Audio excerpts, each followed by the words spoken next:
Tum tum tum tum tum tum tum tum tum tum tum tum tum tum tum tum tum tum tum. Aqui onde estão os homens, estamos nós também. E aí, pessoal, só de boa? Como é que tá essa força aí? Vocês estão tranquilos? Tranquilas? Eu estou tranquilão. Nesse calor, nesse solão, mas estamos aqui firme e forte, que nem um prego na gelatina. Galera, vamos lá. Resistência à escravidão. Essa é a última parte do nosso capítulo, né? Capítulo 8, se não me engano. Nós estamos trabalhando sobre a estrutura de um engenho de cana-de-açúcar. Nós falamos que engenho não era apenas a máquina, mas toda a fazenda, toda a propriedade onde era produzido o açúcar. Nós já vimos que era um produto muito caro, né? Que havia pouco açúcar naquela época, precisava de um monte de gente para trabalhar. Nós falamos um pouquinho sobre como se produz o açúcar, né? Moer a cana, tem que esquentar o caldo da cana, depois colocava lá o melaço em formas de barro. Nós vimos um videozinho bacana, né? Até mesmo aquela montanha lá no Rio de Janeiro, o Pão de Açúcar, né? Tem o nome dela em origem ao formato dos pães de açúcar, né? Quando se retirava a forma, ficava uma espécie de montanha de açúcar assim. Agora vamos falar um pouquinho sobre o trabalho. Nós já vimos, né, os videozinhos falando sobre como os escravizados eram tratados, né, as formas de violência que existia contra eles, as punições, as humilhações que os senhores e os feitores, os capitães do mato, faziam com os escravizados. Mas mesmo assim, nós falamos que os escravizados nunca aceitaram serem escravos, né? Eles nunca aceitaram a escravidão, pessoal. Por isso que nós falamos aqui de resistência, resistir à escravidão. De que forma era feita esta resistência à escravidão? De várias formas, pessoal. Algumas de modo violenta, outras de modo pacífica, outras de modo artística, outras de modo religiosa. Mas o que nós temos que saber é que os escravizados nunca aceitaram a situação, nunca aceitaram ser escravos, né? Ah, professor, quer dizer que todos os escravos tentavam fugir? Não. Mas quer dizer que não podemos dizer que eles gostavam de ser escravos, nem que eles se acomodaram. Eles tentaram diversas maneiras de melhorar a sua vida, tentaram também diversas maneiras de manter um pouco vivo a sua cultura, sua história, sua língua, né? Seus trajes, suas roupas, e isso tudo está englobado aqui que nós vamos estudar a chamada resistência à escravidão. Ok, pessoal? Olha só, nossa aula de hoje, então, irá funcionar assim. Primeiro vocês vão assistir esse vídeo e eu quero que vocês copiem no caderno de vocês, bonitinho, organizadinho, este conteúdo aqui. Depois você vai assistir um vídeo, uma música, né? A música chama-se Zumbi, do músico Jorge Benjor. Ele é um músico brasileiro, negro, que fez essa música nos anos 1970. Depois a gente vai entender o porquê essa música foi feita nessa época e quem que é o Jorge Benjor. Quero que você assista esse vídeo, copie, depois assista o videozinho, observe a letra da música, né? Tenta ali entender o que está falando. Depois, quando der 5 horas, nós entraremos no Meets e vamos fazer o Tira Dúvidas lá, comentar algumas coisas do nosso conteúdo, ok? Então vamos falar aqui. Escravidão e resistência. Apesar da escravidão existir por mais de 300 anos no Brasil, os escravizados nunca aceitaram a situação de cativeiro. Cativeiro é prisão, né? Eu falo assim, o cativo. O cativo é que é preso, né? O cativeiro, então, você vai falar assim, os animais foram encontrados em cativeiro, em prisões, em gaiolas. Da mesma forma, os escravizados, né, viviam em cativeiros, em senzalas, presos, acorrentados, etc. Então, por mais de 300 anos teve escravidão no Brasil, mas sempre os escravizados tentaram resistir de alguma forma a essa escravidão. Ao longo dos séculos, os escravizados desenvolveram inúmeras formas de resistência, tais como... Aqui, pessoal, às vezes você tem uma certa dificuldade de entender alguma coisa, mas nós vamos tentar explicar e qualquer dúvida eu quero que vocês tirem comigo na hora do nosso tira dúvida, né? Olha, a mais comum forma de resistência era a fuga. Fugir. Esperava ali, ninguém está olhando, ou acontecer algum problema e fugir. Entrar no meio da mata, fugir, tentar sobreviver, mantendo a sua liberdade. Deixar então de ser ali uma ferramenta, um escravo, um animal de carga, né? Revoltas. Muitos escravizados se juntavam, combinavam, tentavam fazer algumas armas com pau, com pedras, né? E tentavam atacar os engenhos, as fazendas. Houveram várias revoltas. A mais famosa dessas revoltas, vocês irão estudar lá no 8º ano, né? A revolta dos malês, uma revolta de escravizados muçulmanos. É uma religião, né, dos árabes lá e etc. Suicídio, professor, mas o suicídio é uma forma de resistência? É, cara. Se alguém está me prendendo e vai me escravizar, eu prefiro retirar minha própria vida do que trabalhar para aquela pessoa. Então, muitos escravizados cometiam suicídio, pulavam de penhascos, se matavam com facas ou objetos pontiagudos, comiam terra, porque dava um problema aqui e a pessoa tinha infecção e morria. Então, muitas pessoas suicidavam. Inclusive, eu lembro de mostrar para vocês uma cena daquele filme Amistad. A mulher presa no navio negreiro dá à luz a uma criancinha e aí ela pensa, meu filho vai nascer, vai crescer igual um escravo, igual um animal, e ela se joga do navio, né? Ela é criança. O aborto que muitas mulheres escravizadas cometiam também era uma forma de resistência. Muitas mulheres escravizadas eram estupradas pelos senhores, pelos brancos, e aí preferiam matar o seu próprio filho do que fazer com que ele se tornasse um escravo, tivesse a vida inteira como um escravo. A mentira ou a dissimulação. Ué, professor, mas quando eu vou fazer uma mentira para minha mãe e meu pai, eu faço apanhar.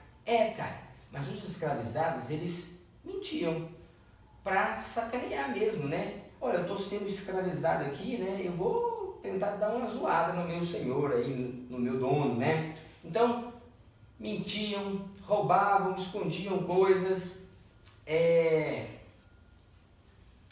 Também é uma forma de resistir à escravidão. Não vou cooperar, não vou fazer o que eles querem, vou fazer o máximo possível para dar trabalho aqui para essas pessoas. Alcoolismo. Muitos escravizados tornavam-se alcoólatras.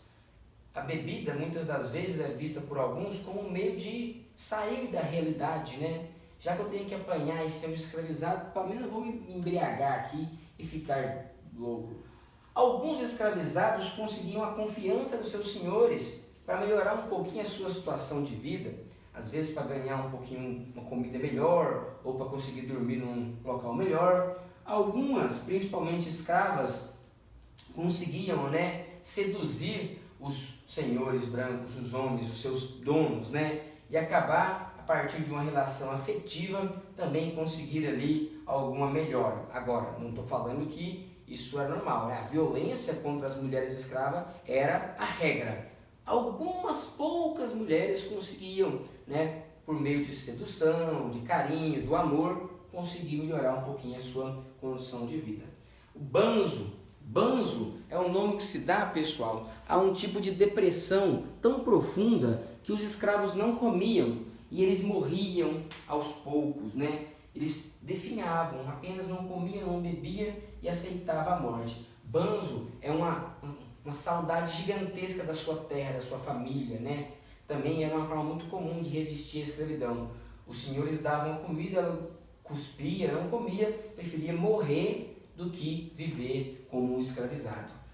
Dentro da religião, da música, da dança, na língua e na nossa alimentação, os escravizados tentaram de toda forma manter um pouquinho da cultura deles. Então, eles cultuavam os seus deuses, faziam suas festas religiosas.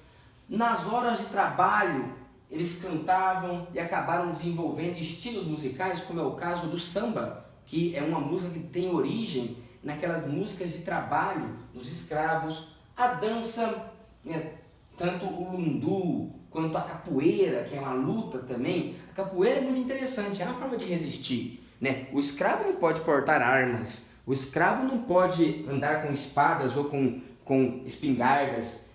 E ele também não pode treinar lutas, porque o Senhor não quer o escravo fortão, poderoso, né? Então ele cria uma luta que aos olhos do Senhor, branco, parece uma dança. Mas na verdade ele mantém o corpo dele forte, os reflexos dele bem aprimorado, e ele se mantém forte, se mantém alguém lá, né, capaz de resistir uma violência, de se defender. Na alimentação, né, eles trouxeram o dendê, trouxeram o quiabo, muitos dos processos de comidas que nós comemos hoje em dia, né, foram preparadas por essas mulheres e homens que eram os escravos domésticos. E até mesmo na língua, nós já falamos disso, mas muitas palavras que nós usamos cotidianamente, caçula, marimbondo, cafuné, paçoca, são palavras africanas, né? Então eles tentavam manter a sua língua, tentavam manter as músicas,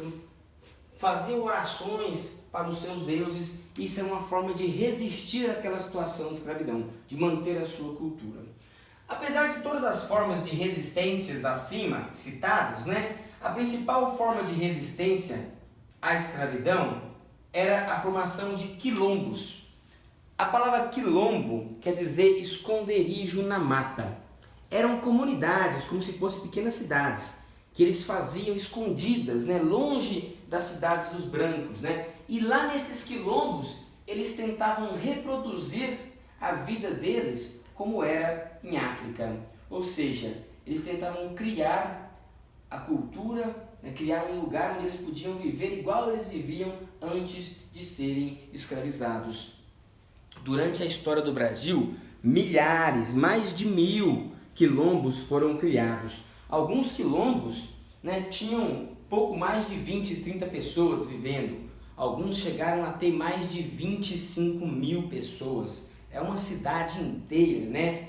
Os quilombos, pessoal, era a principal forma, porque os escravos fugiam e lá eles eram livres. Lá eles tentavam manter a sua vida, falavam a língua africana, cultuavam os seus deuses, faziam roupas como eles faziam na África, ou seja, tentavam reproduzir o seu estilo de vida. De todos os quilombos, o mais famoso foi o quilombo dos Palmares, quilombo de Palmares. Hoje fica na região de Alagoas. Ele é o mais famoso porque ele existiu por quase 100 anos, né? Houveram várias tentativas de destruir esse quilombo e os escravos lutavam e conseguiam resistir. O mais famoso dos líderes deste quilombo foi justamente Zumbi, o último dos grandes líderes, né? Ele era o chefe do quilombo de Macacos, era um dos 8 quilombos que formava Palmares, né? Ele era o líder, o chefe, e tentou lutar contra os portugueses, contra os senhores de engenhos, né? Inclusive os bandeirantes foram contratados para destruir esse quilombo dos Palmares. Tem até o nome do bandeirante, que é Domingos Jorge Velho. Recebeu ouro e mais ouro para destruir e matar esses quilombos aqui. Pessoal, depois nós já comentamos um pouquinho sobre o Zumbi, vocês assistiram um vídeo, né? É importante saber que ele é uma personagem aqui ligada aos quilombos e que lutou pela manutenção desses quilombos, né? Ah, professor, o que se sabe realmente do Zumbi? Quase nada. Ah, ele tinha escravos? Ele não tinha escravos? Ele era bom? Ele era mau? Pessoal, quase não se sabe, né? Depois de muito tempo que o Zumbi morreu, é que ele foi se transformar num herói. Nós vamos falar sobre isso também na nossa aula ao vivo. Galera, muitos quilombos continuaram existindo. E as pessoas que viviam naquelas regiões de quilombos são chamadas de quilombolas. Só que durante muito tempo, pessoal, os quilombolas eram expulsos das suas regiões, das suas fazendas, né, das suas áreas. Apenas com a Constituição de 1988, ou seja, 32 anos atrás, é que as terras quilombolas foram demarcadas e foram protegidas, né? Só aqui no estado de Goiás existe hoje 26 áreas quilombolas, ou seja, 26 locais onde quem habita lá são os descendentes diretos destes ex-escravizados. No livro de vocês tem um mapinha, inclusive fala do quilombo dos Calunga. Eu já fui lá. Fica em Cavalcante, uma cidade aqui de Goiás, onde fica a Chapada dos Veadeiros, né? Que é um local muito famoso aqui, que tem maravilhas naturais, muitas cachoeiras, né? Eu já fui, inclusive, nesse quilombo, vi quase 5.000 pessoas lá, e a situação não é bacana, a maioria deles são muito pobres, não tem nem água encanada tratada, pessoal, uma situação muito, muito triste. O que demonstra que até hoje, 130 anos depois do fim da escravidão, os descendentes desses escravos e ex-escravos ainda vivem numa situação muito pior do que o restante da população brasileira. Ok, pessoal? Então vamos lá, copie esse material, assiste a musiquinha que eu vou esperar vocês 5 horas lá no Mix!